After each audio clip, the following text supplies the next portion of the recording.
આજે આપણે બનાવીશું સ્વામિનારાયણ ખીચડી. વેજીટેબલ બધું કાપીને રેડી છે. ચાલો બનાવીએ સ્વામિનારાયણ ખીચડી.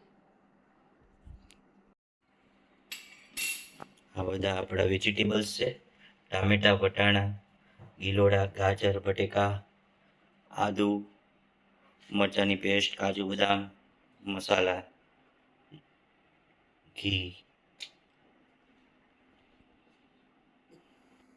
ચાલો આપણે હવે સ્વામિનારાયણ ખીચડી બનાવવા જઈ રહ્યા છીએ. ત્યારે પહેલું નાખીશું આપણે તેલ. આપણે આમાં 5-6 ચમચી તેલ નાખી દીધું છે. મેં અડધી વાટકી ભરીને નાખ્યું હતું. અને હવે પછી આપણે નાખી દઈશું એનો મેઇન કોર્સ, ઘી.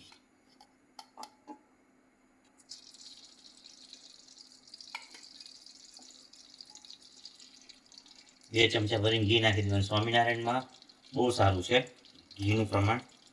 એ ખીચડીમાં એનું જે ચીકાશ જે પકડે ને એ બહુ સારી પકડે. થોડું આને ગરમ થવા દઈશું.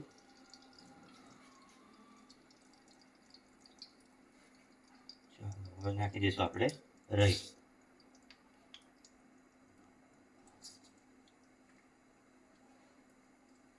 પછી નાખીશું આપણે મસાલો.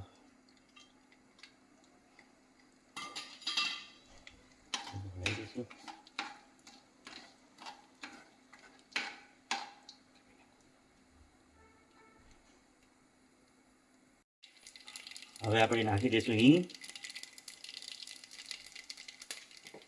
પછી નાખીશું આદુ,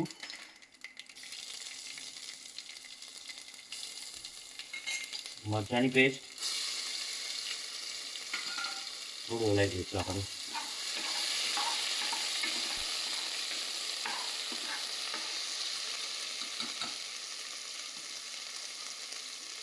હવે આપણે નાખીશું વેજીટેબલ. કોબીજ તમારી રીતે, બટાકા, ગાજર,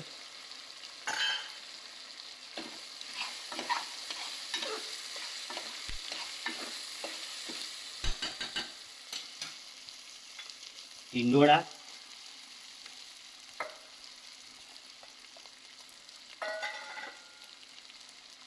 વટાણા,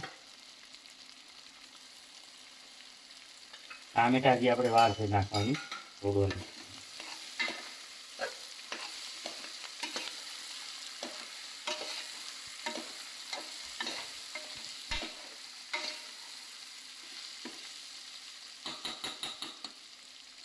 એની અંદર નાખીશું કાજુ,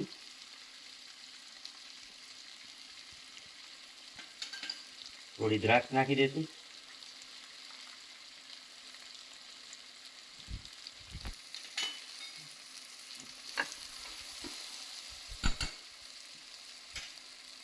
હવે નાખીશું આપણે થોડું ધાણા જીરું, 1 ચમચી જેટલું.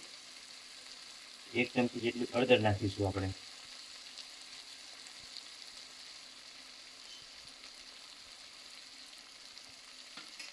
ઓકે, ગરમ મસાલો.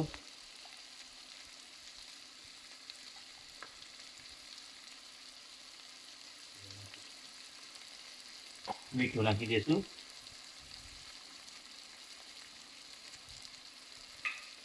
થોડું હલાવી દઈશું.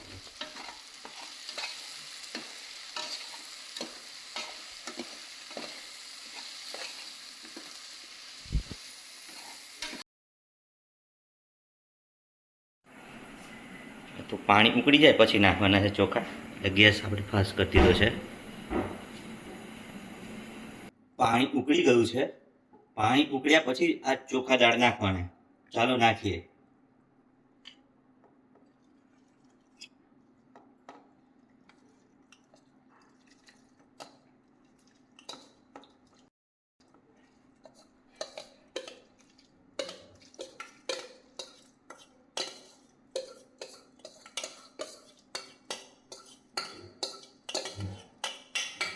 ચોખા આપણે બધા નાખી દીધા છે.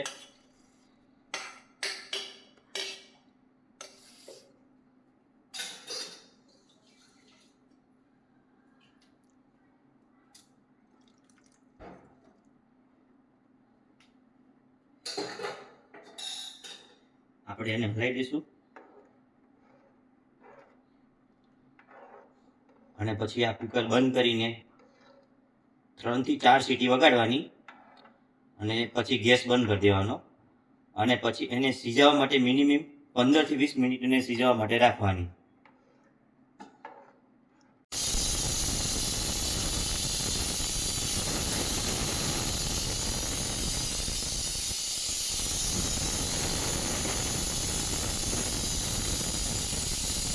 આપણી સ્વામિનારાયણ ખીચડી રેડી થઈ ગઈ છે. આની એક પ્રોસેસ હોય છે કે આપણે શરૂઆતમાં જ્યારે ચોખા એને 3 વાર ધોવાના હોય છે અને ધોયા પછી એને 1 કલાક પલાળવા દેવાના અને પછી જ્યારે આ પાણી ઉકળે, સબ્જી આપણે નાખીને જ્યારે હલાવીને જે સબ્જી ચડે છે એ પછી પાણી ઉકળે તે પછી જ આપણે અંદર ચોખા નાખવાના રહેશે. એટલે 1 કલાક મિનિમમ પલાળી રાખવાના. ખીચડી આપણી બનીને રેડી થઈ ગઈ છે. જુઓ, યલો અને સેટ ઢીલી છે. સ્વામિનારાયણ ખીચડી રેડી થઈ ગઈ છે.